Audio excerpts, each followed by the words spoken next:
नमस्कार दोस्तों, EPS online classes में आपका फिर से स्वागत है। मैं मनोज राजपूत, कक्षा 12 की ज्योग्राफी लेसन फर्स्ट। और आपने देखा कि आप अर्थ परिभाषा दोनों पहले पढ़ चुके हैं, उसमें प्रकृति पढ़ चुके हैं। और नेक्स्ट वीडियो में लेकर आया हूँ कि मानव भूगोल का जो विकास है वह किस प्रकार से है। आप जानते हो कि मानव भूगोल में जो अध्ययन है, हम देखते हैं कि परिवर्तनशील रहा है, अस्थिर रहा है।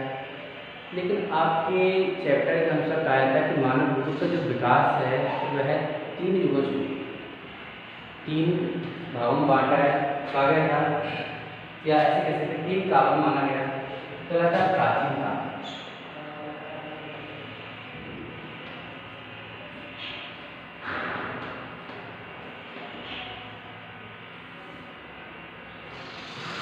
प्राचीन काल कहता है कि प्राचीन काल में विभिन्न समाजों के बीच जो अन्योन्य क्रियाएं थी, विभिन्न समाजों के बीच जो अन्योन्य क्रियाएं थी वो कैसे थी, बिल्कुल शून्य, बिल्कुल शांति, या जो क्रियाएं हो रही थी बिल्कुल नहीं हो रही थी, शून्य थी। तो उस समय कहा जाता है कि जो एक दूसरे के बारे में जो ज्ञान था वो भी सीमित था, एक दूसरे के बारे में कोई जानता ही नहीं था। तो जब जो क्रियाएं नहीं कर रहा था, मानव क्रियाएं शून्य थी, तो एक दूसरे के बारे में भी ज्ञान कैसा होगा, एकदम शून्य होगा। तकनीकी विकास भी शून्य था। तो उस समय चारों तरफ जो एक छाप थी वह थी प्रकृति की या प्राकृतिक वातावरण। चारों तरफ जो छाप थी वो कैसी थी, प्राकृतिक वातावरण की ही छाप थी। अर्थात जहाँ देखो वहाँ प्रकृति को पूजा जा रहा था, प्राकृतिक जो तत्व थे उनको पूजा जा रहा था।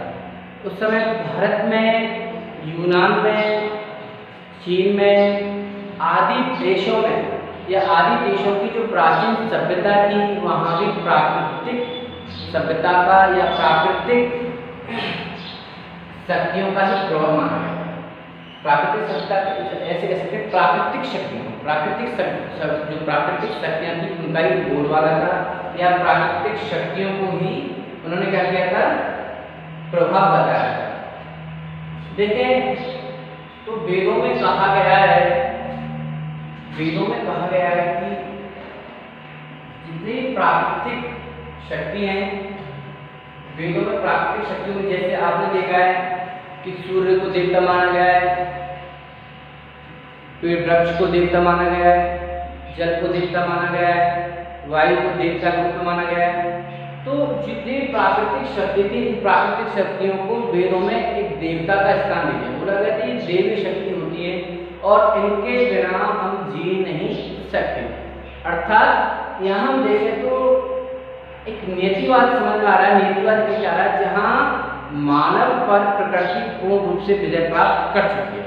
इसके हिसाब से प्राचीन काल के हिसाब से देखें तो हम आपने देखा था बात के आधार पर देखें, ज्योग्राफी में जैसे बोलते हैं नियतिवाद होते हैं, और नियतिवाद में यही तो कहा जाता है कि मानव शून्य, मानव की क्रिया नहीं करेगा, जो करेगी प्रकृति करेगी। अर्थात मानव पर पूर्ण रूप से विजय कौन है, प्रकृति।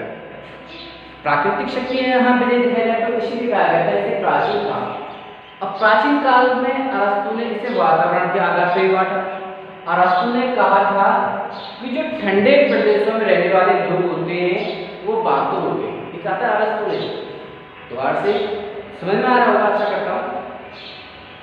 अरस्तु ने कहा था कि ठंडे प्रदेशों में जो लोग रहते हैं वो बहादुर होते हैं, लेकिन चिंतनशील नहीं होते, उनमें चिंतन का अभाव पाया जाता है।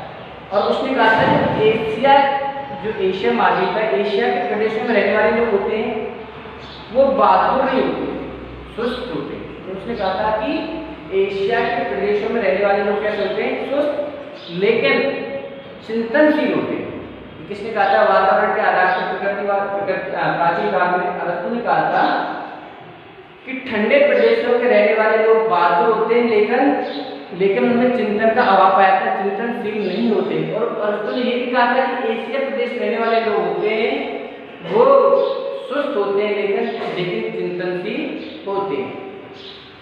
तो इस प्रकार से मानव विकास हुआ था, मानव भूगोल विकास हुआ था प्राचीन काल यही था, जिसमें प्राकृतिक शक्तियों को प्रबल माना गया था, देवी शक्ति माना गया था। अर्थात इसमें प्रकृति मानव पर पूर्ण रूप से अपनी विजय प्राप्त कर चुकी है। नेक्स्ट जो अगला काल आता है वो कहलाता है मध्यकाल।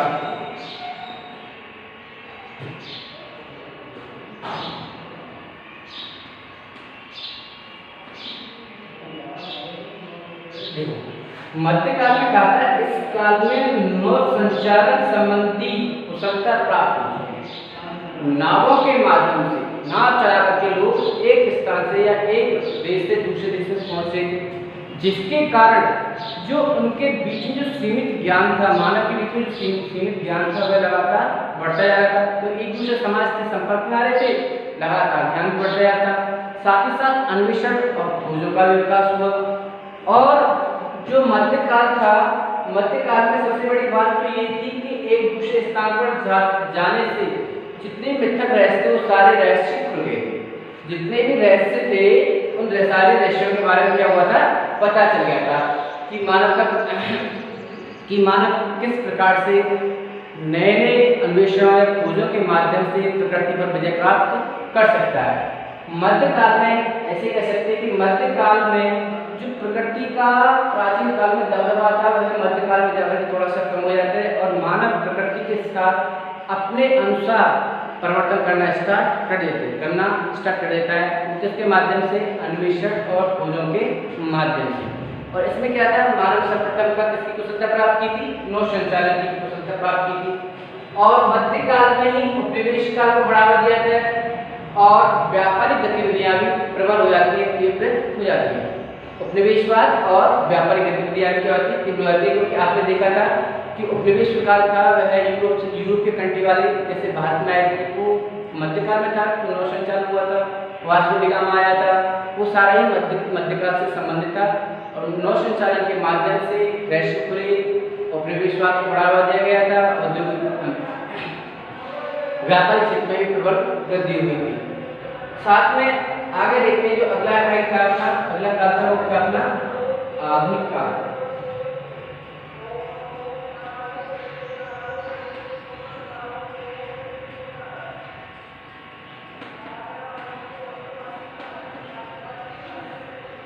देखें आधुनिक काल में मुख्य रूप से जो विकास हुआ था वह मानव भूगोल का विकास आधुनिक काल में माना जाता है। और आधुनिक काल का जो मानव भूगोल जो सर्वाधिक जो विकास हुआ था, मानव भूगोल का जो सबसे अधिक विकास हुआ था वो हुआ था फ्रांस में। फ्रांस के बाद में ब्रिटेन में भी इसकी तीव्र वृद्धि हुई, लेकिन जो सर्वाधिक विकास हुआ था वह कहाँ हुआ था, फ्रांस में हुआ था। कहा जाता है कि आधुनिक काल में जितने भी भूगोलवेत्ता थे उन भूगोलवेत्ताओं में फ्रेडरिक रेटजेल,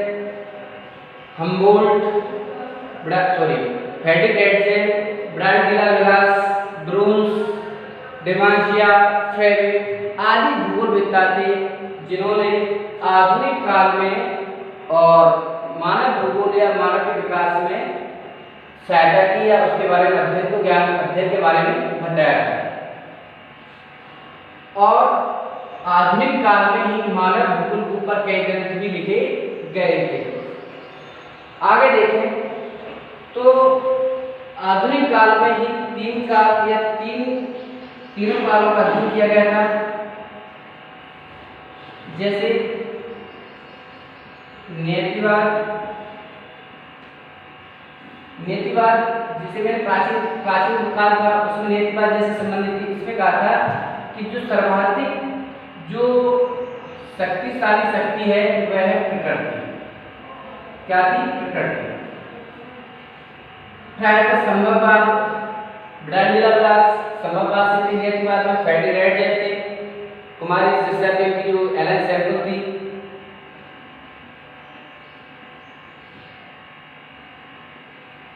ये था मानववाद, मानवता इसमें मानव ने प्रकृति के साथ छेड़छाड़ या अपने अनुसार उसमें मानव ने प्रकृति में परिवर्तन करना स्टार्ट कर दिया था। नेक्स्ट आता है अपना नवनियतिवाद।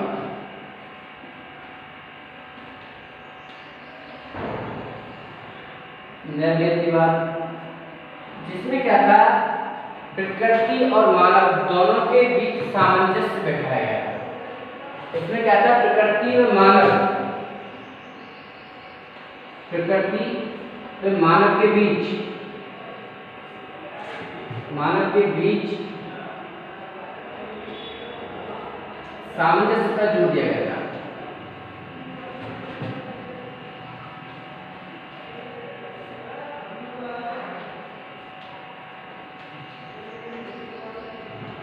नवनीतिवाद में प्रकृति और मानव के सामंजस्य पर जोर दिया गया था, जिसे बाद में नवनीतिवाद, जिसको बाद में कहा गया था रुको और जाओ का सिद्धांत दिया गया था। इस नवनीतिवाद को सिद्धांत नाम से गया था रुको और जाओ। देखें यहाँ नवनीतिवाद के जो प्रवर्तक थे वो था ग्रिफिथ टेलर। कौन था? Griffith Taylor.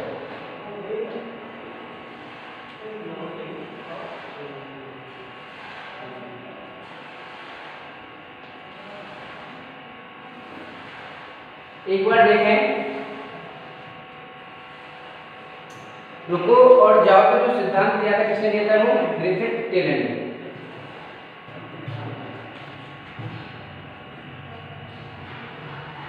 रुको और जाओ। ध्यान दें, ग्रिफिथ टेलर का रुको और जाओ सिद्धांत था, इसमें कहा था कि ना तो मानव ने प्रकृति पर पूर्ण रूप से विजय प्राप्त की है और ना ही प्रकृति ने मानव पर।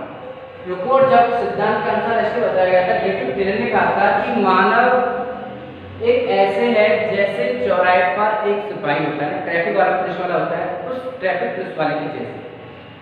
ट्रैफिक पुलिस वाला क्या होता है कि जितने भी यातायात के साधन होते हैं, यातायात के संसाधनों या यातायात के साधनों की स्पीड तो कम कर सकता है, उनकी स्पीड को रोक तो सकता है, लेकिन उसकी दिशा में परिवर्तन नहीं कर सकता। दोबारा से देखिए, ग्रिफिथ टेलर के अनुसार रुको और जाओ का जो सिद्धांत था, इसने कहा था कि मानव एक ऐसे है जैसे एक ट्रैफिक पुलिस वाला, वह चौराहे पर खड़ा होकर के एक साइड के वाहनों को, यातायात के साधनों को रोक तो सकता है, उनकी रफ्तार को कम कर सकता है, स्पीड तो तोड़ सकता है, लेकिन उनकी दिशा में परिवर्तन नहीं कर सकता। वो जिस दिशा में जा रहे हैं वहीं जाएंगे। जैसे मानव ने प्रकृति के साथ छेड़छाड़ की है, माना कि अगर तापमान अधिक होता है तो मानव ने क्या किया कि तापमान के बचाव के लिए, तापमान से बचने के लिए एसी, कूलर, फ्रिज, रेफ्रिजरेटर आदि का उपयोग किया। जहाँ तापमान से जितनी परेशानी आती है, जब जिस समस्या का सामना करना पड़ता, मानव उससे दूर तो हो गया, तो फिर अगर माना कि एसी लगवा ली रूम में, एसी लगाने से तापमान से तो बच गया, लेकिन एसी से निकलने वाली जो हानिकारक गैसें होती हैं, उन गैसों से मानव को दोबारा से ग्रसित कर लिया जाता है और मानव ठंडक तो प्राप्त की, लेकिन उस बीमारी से बच नहीं पाएगा। अंत में मानव को क्या होती है? बीमारी प्राप्त होगी या मृत्यु प्राप्त होगा। इसी प्रकार से रुको और जाओ सिद्धांत में कहा था कि रफ्तार तो कम हो सकती है, लेकिन दिशा में परिवर्तन नहीं किया जा सकता है। तो इस प्रकार से आपके आज मानव भूगोल के विकास के तीनों चरण कंप्लीट होते हैं, तीनों काल कंप्लीट होते हैं, प्राचीन काल, मध्यकाल और आधुनिक काल। हम अगले वीडियो में अगला चैप्टर लेके आएंगे, थोड़ा ध्यान से पढ़िएगा। धन्यवाद।